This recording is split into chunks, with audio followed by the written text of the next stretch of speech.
Hong Kong. The 22nd of November, 1972. The crowd hadn't come to see Bruce Lee. They'd come to see Mei Ling, a Chinese Hunger Kung Fu champion with a flawless record, 61 fights, 61 wins, 54 knockouts. For 7 years, she had dominated Asia's biggest tournaments without a single loss. Her greatest weapon wasn't just technique.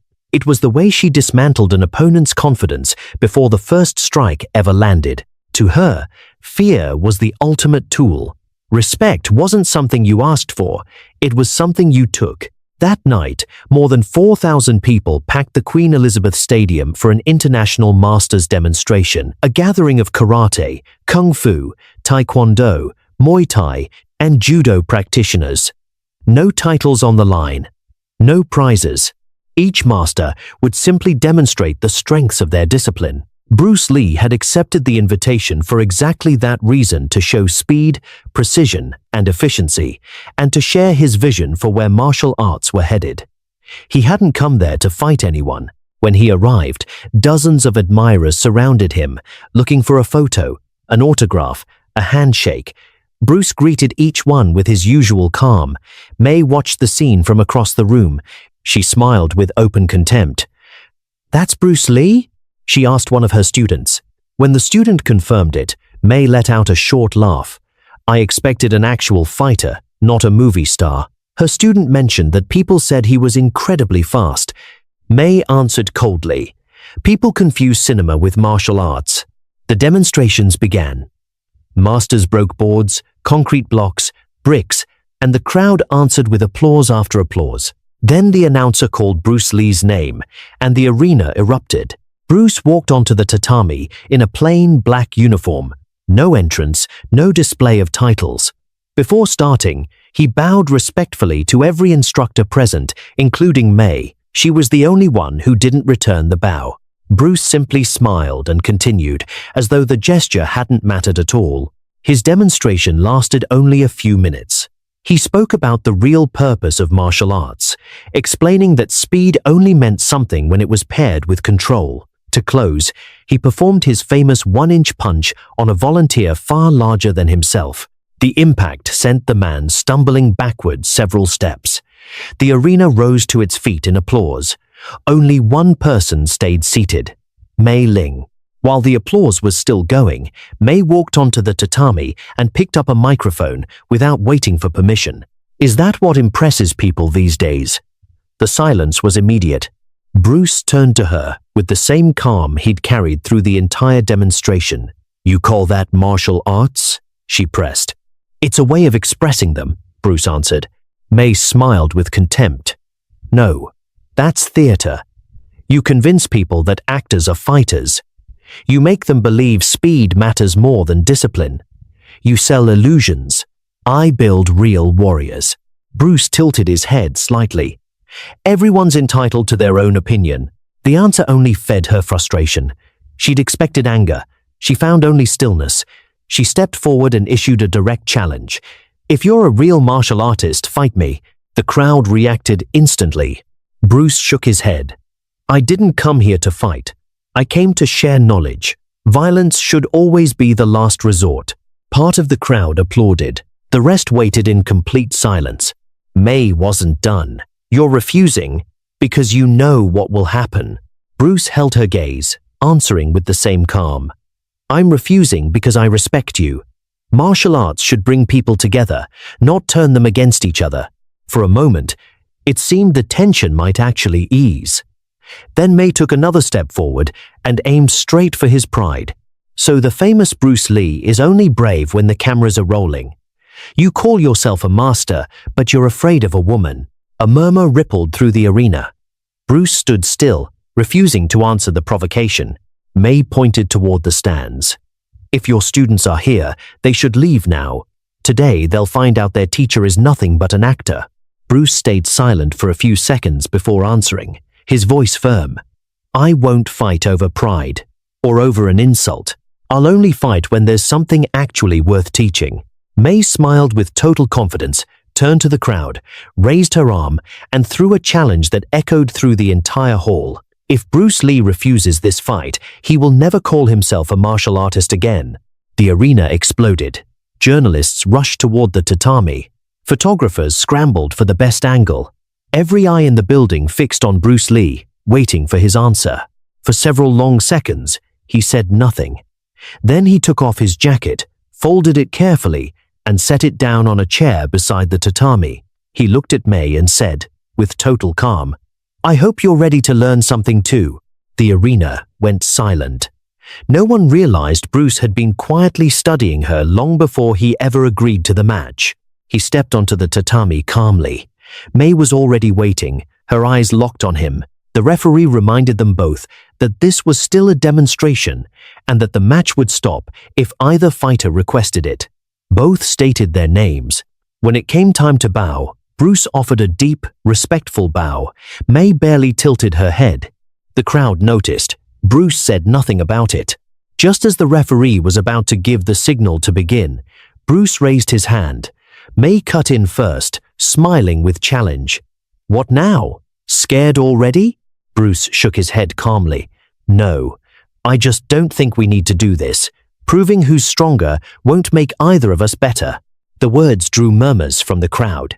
May answered with sarcasm. "You can still walk away." Bruce held her gaze. "I'd rather leave than let someone get hurt." Some in the crowd applauded. Others stayed silent. May stepped forward again. "There's no other option now." Bruce nodded slowly. "There's always another option." She closed the last of the distance between them.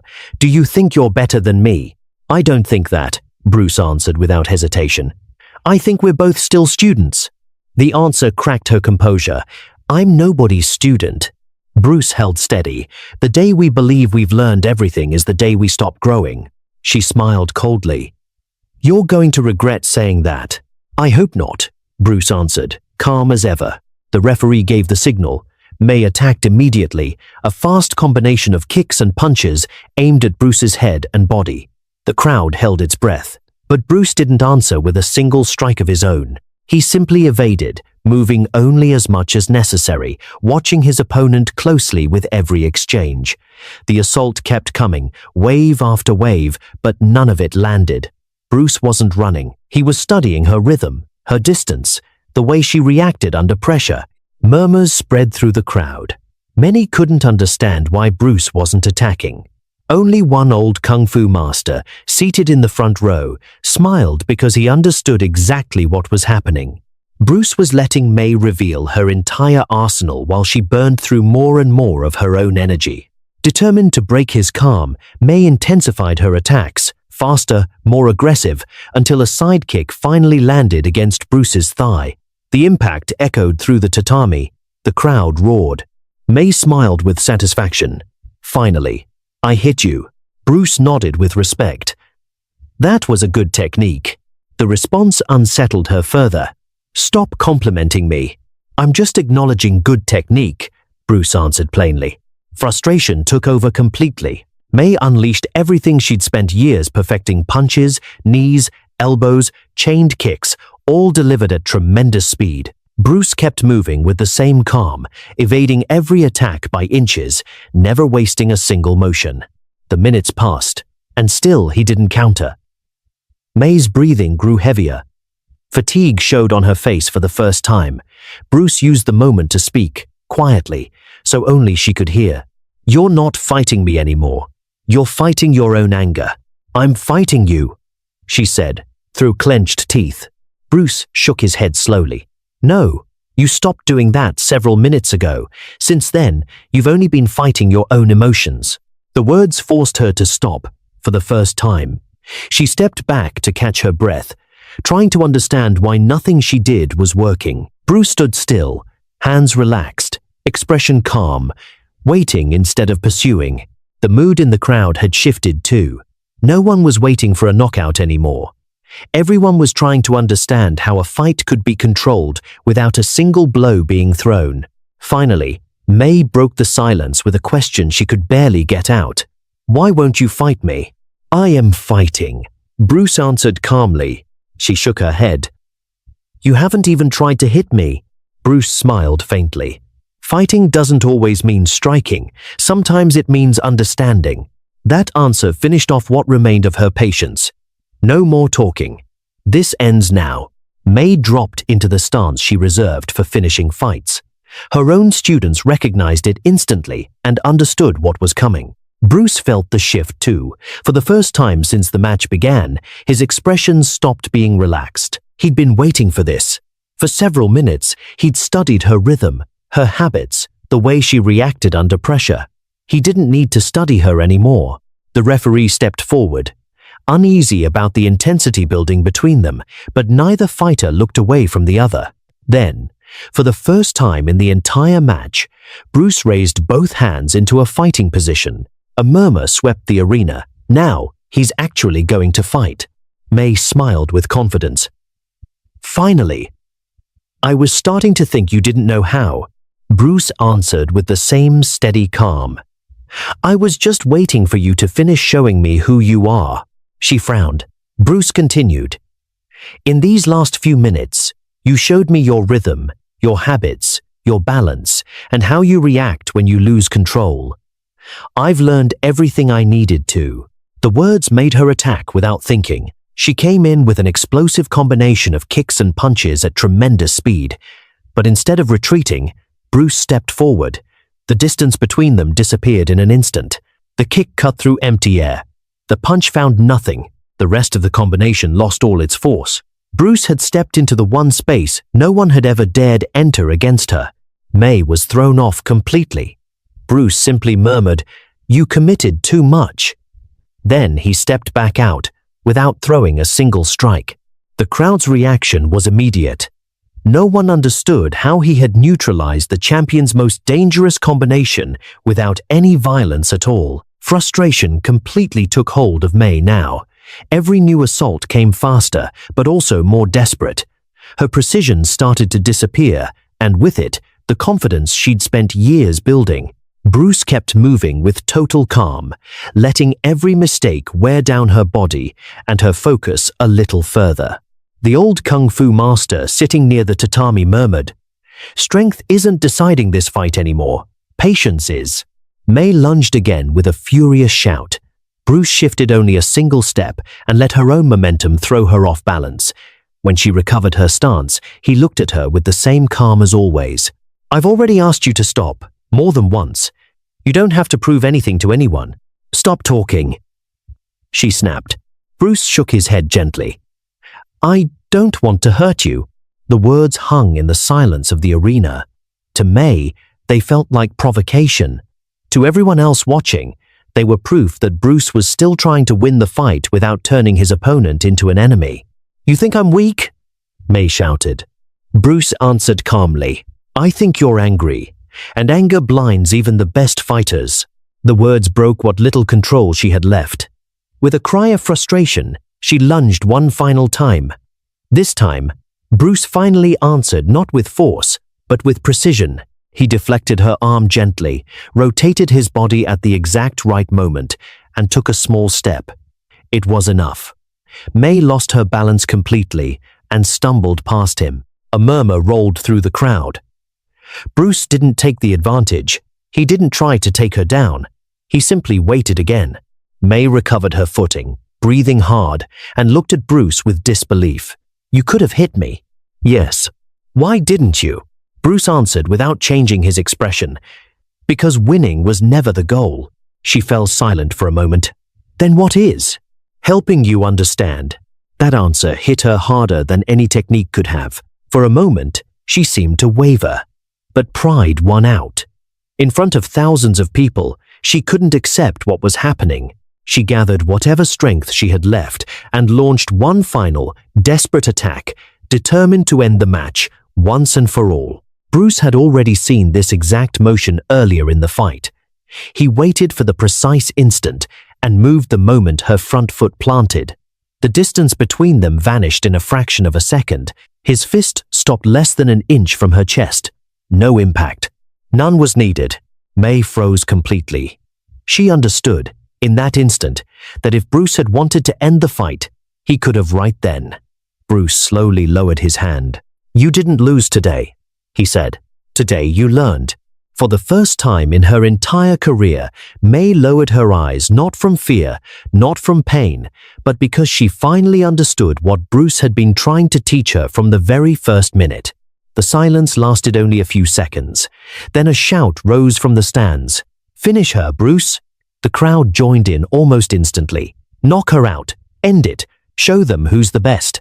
Bruce turned slowly toward the crowd and raised one hand. Gradually, the shouting died down until the hall fell silent again. Then he spoke, with the same calm he'd carried through the entire match. "You came to see martial arts, but some of you are asking for revenge. Those aren't the same thing." No one answered. Bruce turned back to May. She stood in front of him, exhausted and silent. The confidence she'd walked in with was gone. For the first time in years, she understood that true victory doesn't always belong to whoever hits the hardest. It belongs to whoever knows when not to. Bruce looked at her. There was no pride in his eyes, no urge to celebrate. He simply extended his hand. She stared at it for a moment, unable to understand the gesture. "Are you helping me?" Bruce smiled. "If I'd wanted to beat you, I would have, several minutes ago." May took his hand. The entire arena remained in complete silence. Bruce held her gaze. "There's something far more dangerous than losing a fight." "What's that?" "Losing your humility." She looked down. Bruce continued, just as calm as before. "The moment we stop respecting others, we stop growing too. The real fight is never against the person standing in front of you. It's against whatever you're carrying inside." Those words broke through the last of May's pride. For the first time, she understood that Bruce had never tried to humiliate her. He'd tried to teach her. Bruce rested a hand gently on her shoulder. Strength without respect eventually becomes weakness. The silence was complete. Then he added, "You're a great fighter. You've spent years building your body, but your hardest opponent has always been right here." He placed a hand on his own chest. "Never humiliate another person. There will always be someone stronger than you. And when that day comes, you'll be grateful you chose respect over pride." Tears filled May's eyes. Without anyone asking her to, she bowed the deepest bow of her entire career. It wasn't a sign of defeat, it was a sign of respect. Bruce answered, with an identical bow. Only then did the silence break. The entire arena rose to its feet in a long, sustained ovation. That night, no one remembered who had won the match. What everyone remembered was the lesson of a man who proved that the greatest victory isn't beating an opponent, it's helping them become a better person. The referee walked to the center of the tatami and looked at both competitors. After a few seconds, he simply lowered his arm. "There is no winner tonight. Only two true martial artists." The arena erupted in applause. After the event, journalists surrounded Bruce Lee. One of them asked, "Mr. Lee, why didn't you finish her when you had the chance?" Bruce answered with a calm smile, "Because my goal was never to defeat her. My goal was to help her become better." Another reporter pressed further. "After everything she said about you, did you ever feel anger?" Bruce shook his head. "The moment you let someone else's words control your actions, you've already lost the fight." While the journalists wrote down every answer, May sat alone in the locker room. Her belt rested beside her, but for the first time, she understood that the title had never defined who she was. She replayed every exchange, every opening Bruce could have used to finish her, and above all, every time he chose not to. That's when she finally understood the real lesson. Bruce hadn't won when he stopped his fist an inch from her chest. He'd won much earlier the moment he chose compassion over pride. The next day, the newspapers surprised everyone. Instead of describing a spectacular fight, the headlines told a different story. Bruce Lee won without trying to win. Another paper summarized the night in a single line. The most powerful strike was the one he never threw. From that day forward, May changed the way she taught completely. The first lesson in her Kwun was no longer how to strike. It began with a bow. Afterward, she would tell her students, "It's easy to train the body. Training character is the hard part." When a student asked why that mattered so much, she would point to a photograph on the wall, the two of them together, right after that exhibition. No trophies, no belts, just a shared bow. and a deep, mutual respect. Years later, one of her students asked her a question. Shifu, who taught you the most important lesson of your life? Mei looked at the photograph for a long moment before answering. A man who could have destroyed me and chose to help me grow instead. She paused, then added with a small smile. That's the difference between a fighter and a true master. And maybe that was the greatest lesson Bruce Lee ever wanted to leave the world. Real strength is never proven by humiliating someone else. It's proven by having the power to win and the character not to.